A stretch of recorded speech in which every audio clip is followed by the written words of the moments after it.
Men are finally saying the quiet part out loud. I just saw a video of a man complaining about how he's been going on dates with women who can't cook, which, might be relevant if he was like looking for a personal chef, but that is the thing. He is. They are. Most men are not specifically looking for you. They are looking for someone who wants to be with them during a time that they think is when they should settle down, and also who is willing to be their unpaid chef, therapist, secretary, etc. The truth is, even the nicest man in the world would not speak to you unless one, he found you attractive, or two, he thought that you could benefit him in some way. Most of these men are not fighting for their lives in the group chat after showing a picture of you. They are not having to convince themselves to be with you or give you a chance because you have a cool personality. It is already dangerous enough for women to be in proximity to men. So if you are someone who is open to dating or finding a life partner, it is so incredibly important for you to check in with yourself and ask yourself how this man is bringing value into your life, and if the value that he is bringing outweighs whatever stress it is that he also brings in. You are the greatest investment in your life, which means that you need to protect yourself, which also means not allowing people into your space and giving access to yourself to people who just make your life harder. If your life is worse because you allow a man into it, that is the wrong man for you. You're a victim. Here we go, CSI. Oh, dang, this queen is a shoo-in for the silver medal at the Victim Olympics. Let me get this straight, Colleen. You said that women being in proximity of men alone is already dangerous. Wow. Chuck one up for living life in fear mode. And you're saying that men are looking for women who are unpaid servants. Yeah, they have to cook, they have to clean, they have to do everything else. Oh my. How dare those men actually demand you bring something to the table? It's almost like if they had standards. And they would say, hey, I'm not going to marry any Colleen out there just because you're born with a built-in taco and a pair of Hooters at the top means that you're wife quality. No, you actually have to put in the work and show that you're wife quality. And you're saying that they just want to use you? And then in the same video, you're going to tell women, oh yeah, and when you get a man, make sure that he benefits you and he brings a lot of stuff to you. Like a guy paying the majority of the bills, protecting you from said men that you claim that you are already afraid of, because it's amazing how being around men is dangerous while you need to be around men to be protected. And leading the household, getting a house, getting in that car, doing everything he can to make sure that you're taken care of and your children are going to be taken care of? No, that's not enough. You need something on top of that. You need a Gucci bag, right? You need a trip to the Bahamas. You need to make sure that somehow, some way, you're both equal, yet at the same time, he has to bring more to the table. I would say that womanism brainwashed you, but it seems like womanism took your brain, put it in the wash with the extra spin cycle, with the rest of the sweaters and underwear. No laundry detergent needed, I guess. But hey, you find that generous man who's going to do all this for you, while you sit there, pat yourself on the back and say, yeah, I deserve it because I am a woman. Hear me roar. Funny thing is, your future doesn't sound like it's going to have a lot of roaring. If anything, a lot of meowing. Before we move on, I want to say thank you, fam, to all of my subscribers for supporting this channel. I truly appreciate all of you who leave comments, who like my videos, and share them on other social media platforms. I truly gotta say thanks, fam. If it wasn't for you, I wouldn't be here. And for those of you who haven't subscribed yet, I thank you for tuning in, and I hope you decide to hit that subscribe button. Move it on! Dominique, I'm sorry to have to tell you this, but the only thing worse than a broke man is a stingy man. This situation has so many red flags, I don't even know where to begin. First, let's start with the age, okay? He's 20 years older than you, and yet he doesn't want to help you financially, which means he's playing the whole, I don't want a woman who wants me for my money game. Yet he shamelessly dates somebody who's 20 years younger, meaning he wants a woman for her youth and her beauty. If he genuinely wanted a woman who didn't need his money, he should date women who are his age and financially independent. But he's not doing that. Then there's the fact that he earns so much, okay? It's not just that he earns a good salary, okay? This isn't a above average sort of a salary. This is $2 million every single year. And yet he's happy to watch you struggle and not help you. There are men younger than him who earn less than him who would be happy to pay your bills and give you an allowance, and you're wasting your time with this guy for free? Or be with a man who will sit idly by watching you suffer and not help you, even though he has the means to help you. A good man who really loved you would never be able to just sit by, watch you struggle, and know that, he could help and do nothing. And finally, let's talk about the 4 years boyfriend situation. What's that about, okay? He doesn't want to marry you? You don't want to get married? What's going on there? Let me guess. He doesn't want to get married because it's too much of a financial liability. So what is it exactly that you gain from being with this man? Because if you're going to struggle financially, you might as well date a hot guy who's the same age as you. And if you're going to date a really old man, you might as well just not struggle financially. So yes, hot boy toy or nice generous sugar daddy. One of those two options would be acceptable. This, I don't know what this is.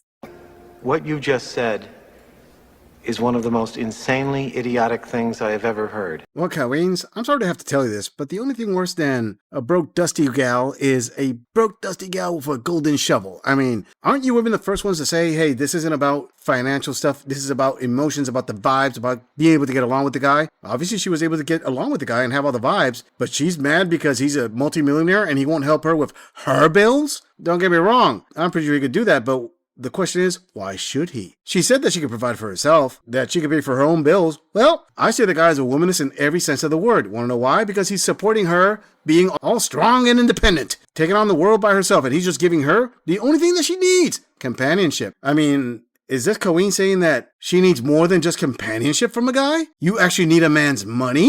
Are you dating him because he's a multimillionaire, or are you dating him because he brings himself to the table?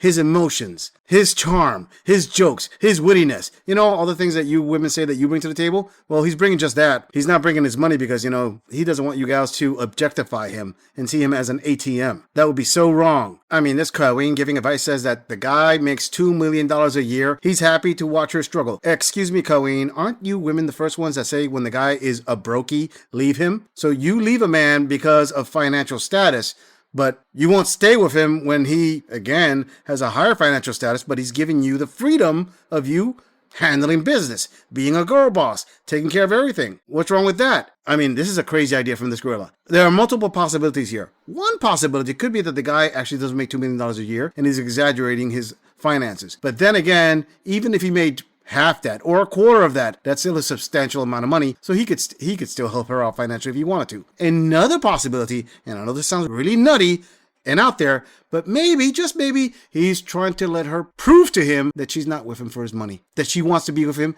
just to be with him. She's not asking for him to pay for everything. He wants her to prove to him that she is trustworthy, that she's going to put in the time, because as this Colleen said, there are plenty of younger men out there that are willing to help you out financially. Okay, how many multimillionaires are out there, Colleen? Or more importantly, how many multimillionaires can this woman get? Because guess who could be replaced a lot easier? Her. There are plenty of young women out there who would date this multimillionaire. And if you argue, well, he won't pay their stuff either, so he'll lose out on the young girls too. Yeah, and then there's another young one that'll replace that one too. I mean, sure, women give women dog-dropping level of advice. Yeah, let the multimillionaire go, so the next Colleen can come in and pass his test and get the ring out of it. Really great advice there, sister. I'm pretty sure you're the type of Colleen that advises married women to leave their husbands and become single mothers because somehow, some way, the grass is greener on the other side, and her all-important feels trump the necessity of the family. Moving on.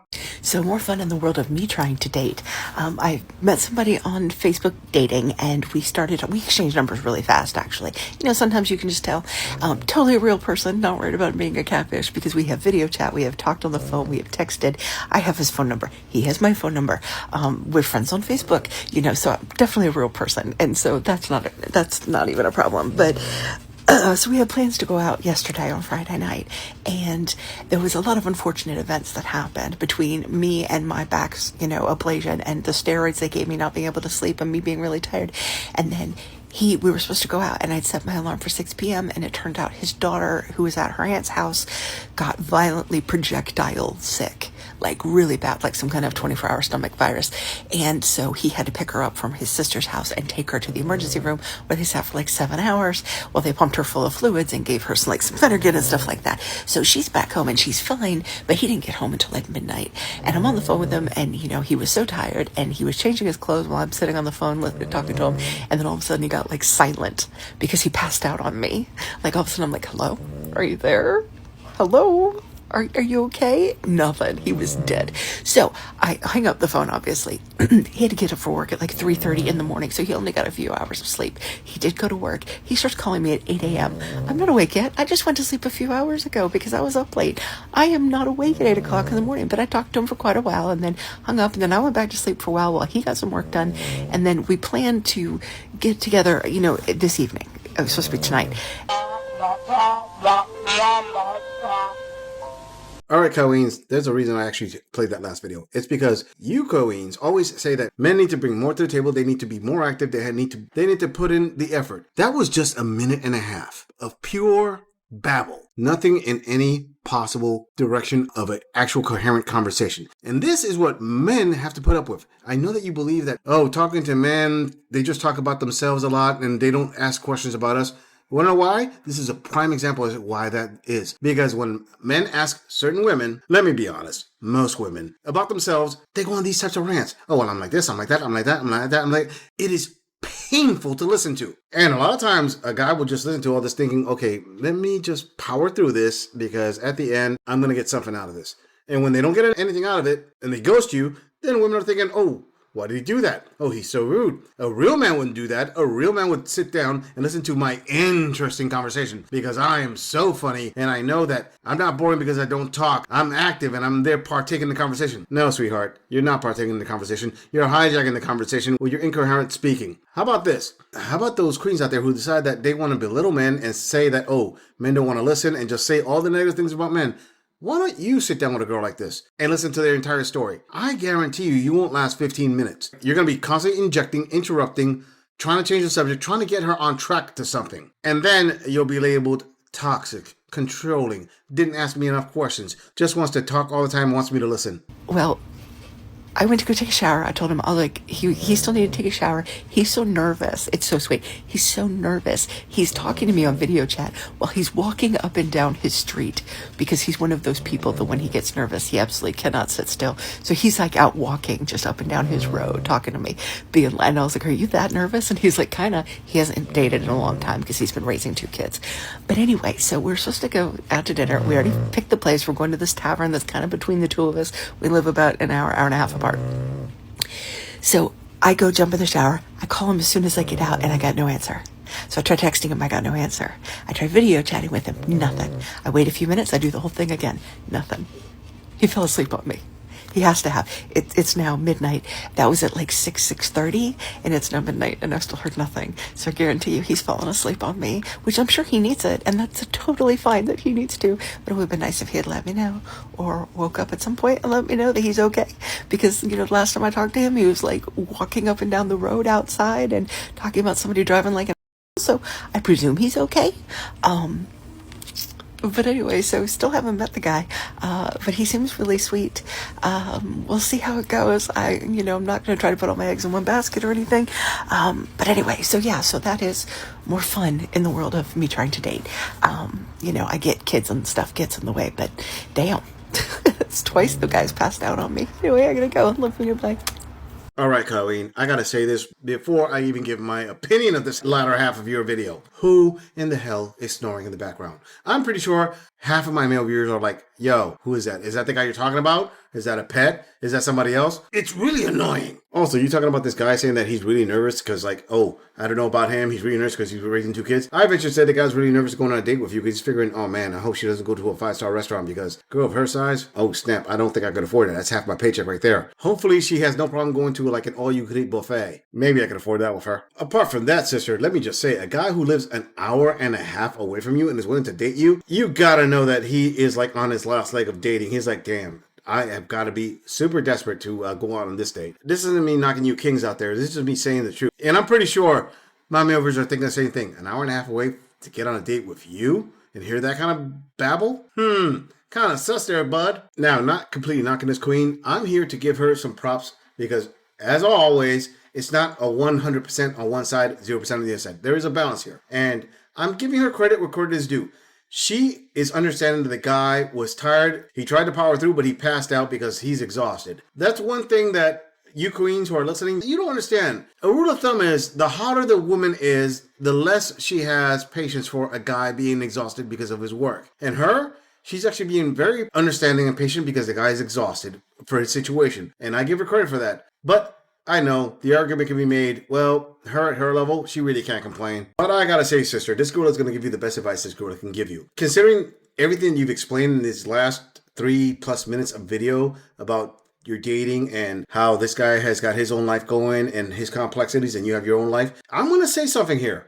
A guy who is an hour and a half from you and he's willing to date you and all the things that are happening, I think you struck a little bit of gold here. And let me explain why. You see, a lot of women say that they're bored in their relationships and this is why they leave their relationships. You just explained a guy who has his own problems and is bringing kind of like a little exciting spark to your relationship. These problems are giving you both kind of a challenge here. And let's be honest, in modern day women don't like to be bored. They like to have a challenge. Even single mothers who are way low on the totem pole, they want a challenge to come out of it. And I think you found it here. I think that's the reason why you made this video and you're sharing it out because it's exciting in a way. So good on you, queen. This girl is going to give you 2 thumbs up. Keep going, but please don't sound like a freaking 5th grade school teacher because it doesn't work out. But then again, there are lessons to be taught on all sides here. Hopefully, you're going to learn yours. Damn, skip me. I'm just saying, if you enjoy this audit, click on the video in the end screen for more content. If you would like to support the channel, please follow the link in the description to donate to our beer fund. Or like, subscribe, and share this video on other social media platforms. If you agree or disagree with anything about this audit,